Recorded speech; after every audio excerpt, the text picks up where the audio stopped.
All right, let's forget the textbook for a moment. Today, we're jumping straight into the trenches of strategic decision-making. We're going to see how core microeconomic principles, well, they aren't just abstract theories. They're powerful, practical tools for any manager. And we're going to do it by looking at real case files from the resort town of Tanjung Lesung. Okay, so here's our game plan. Think of this as a manager's playbook, built around 3 very different economic seasons. We're going to start with a classic pricing puzzle. Then we'll pivot to see what happens when demand is overwhelming. And finally, we'll talk strategy for when demand just vanishes. By the end, you're going to have a clear framework you can apply to your own business, no matter what the market throws at you. So let's get into our first case study. This is a scenario every single manager faces at some point. You're looking at your numbers and you think, if I just lower the price a little bit, I'll get a flood of new customers and we'll make way more money. It's tempting, right? It feels intuitive, but it can also be a massive trap. Let's dig into why. This is the fundamental question, isn't it? The logic seems absolutely flawless on the surface. More activity, more customers buzzing around, more cash flowing into the register.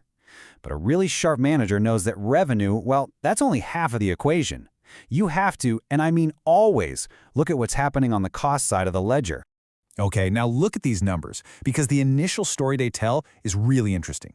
The operator cut the price by 100,000 rupiah, that's a 20% drop, and what happened? Rentals jumped from 40 to 60. That's a huge 50% increase in volume. And the top-line result? Total revenue climbed by 4 million rupiah. I mean, on paper, this looks like an absolutely genius move. This is a classic example of what we economists call elastic demand, and we're going to unpack exactly what that means right now. What we just saw is a perfect demonstration of price elasticity of demand. The word elastic is brilliant, really, because it helps you picture how the quantity demanded stretches in a big way when you change the price. The simple math is just the percentage change in quantity demanded divided by the percentage change in price. So here, that's 50% divided by 20%, which gives us an elasticity of 2.5. Now, the key rule for any manager is this. If that number is bigger than 1, your demand is elastic, and a price cut should boost your total revenue. And there it is. This is the crucial point. This one sentence is what separates a bookkeeper from a real strategist. Your revenue can be climbing to the sky while your profit is plummeting through the floor. New managers get all excited by revenue, but seasoned leaders, they're obsessed with profit because they know that every single sale has a cost attached to it. This is the 4 million rupiah question. Marginal cost is just the cost of producing one more unit, in this case, one extra Jetski ride. So that's more fuel, more staff hours, more wear and tear on the engine. If the marginal cost for each of those 20 extra rides was, say, 150,000 rupiah, your total extra cost was 3 million. So you gained 4 million in revenue, you cleared 1 million in profit. Great, but what if the cost was 250,000 per ride? Well, now your total extra cost is 5 million. You just spent 5 million to make 4 million. Revenue is up, but your profit is actually down 1 million rupiah. And you've got to remember the law of diminishing returns. That 20th ride might cost more than the first if it means paying staff overtime or pushing your maintenance schedule. Your marginal cost isn't always a flat number. All right, let's move to our next case and see how this all builds. We're shifting from a normal, price-sensitive market to the complete opposite, the Eid holiday season. Here, demand isn't just high, it's practically a guarantee. And this is when the entire rule book just gets flipped on its head. And this just brilliantly illustrates the strategic pivot you have to make. In the Jetski case, demand was elastic.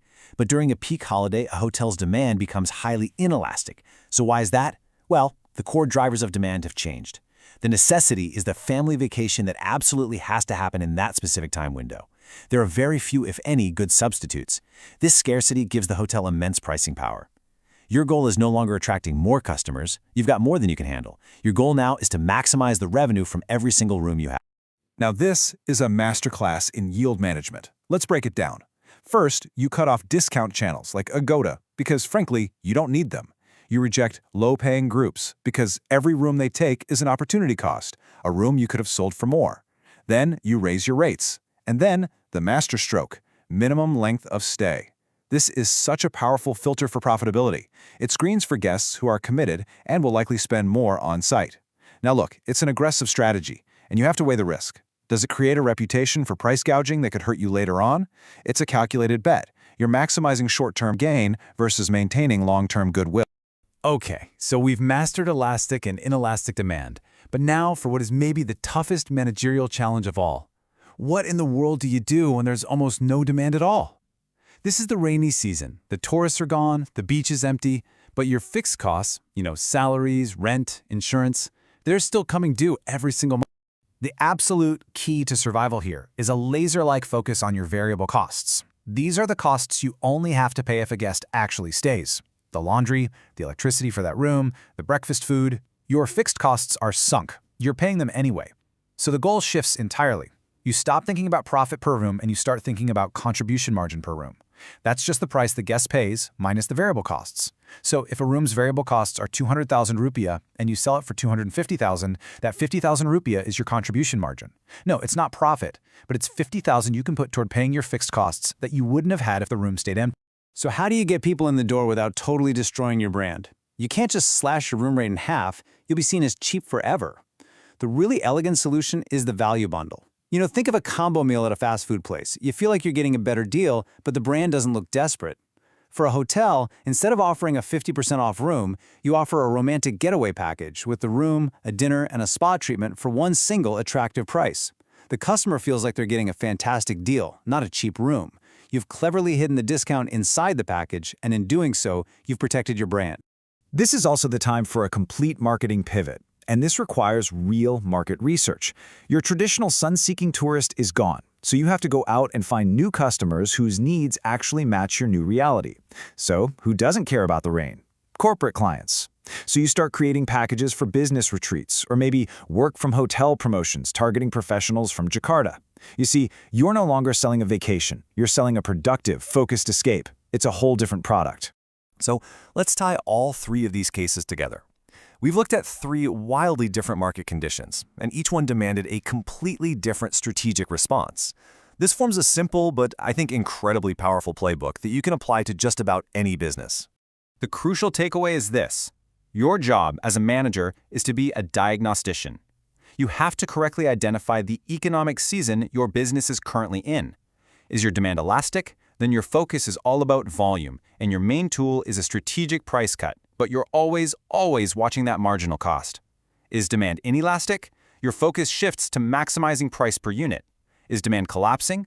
Your focus becomes survival, covering those variable costs, and your tools are creative packaging and finding entirely new customers. And that really is the final takeaway. This isn't just theory about a resort somewhere. I want you to look at your own organization, your own department, maybe even your own project. Which of these three scenarios best describes your reality today? And maybe more importantly, is your current strategy the right one for this season? That's the question a great manager never, ever stops asking.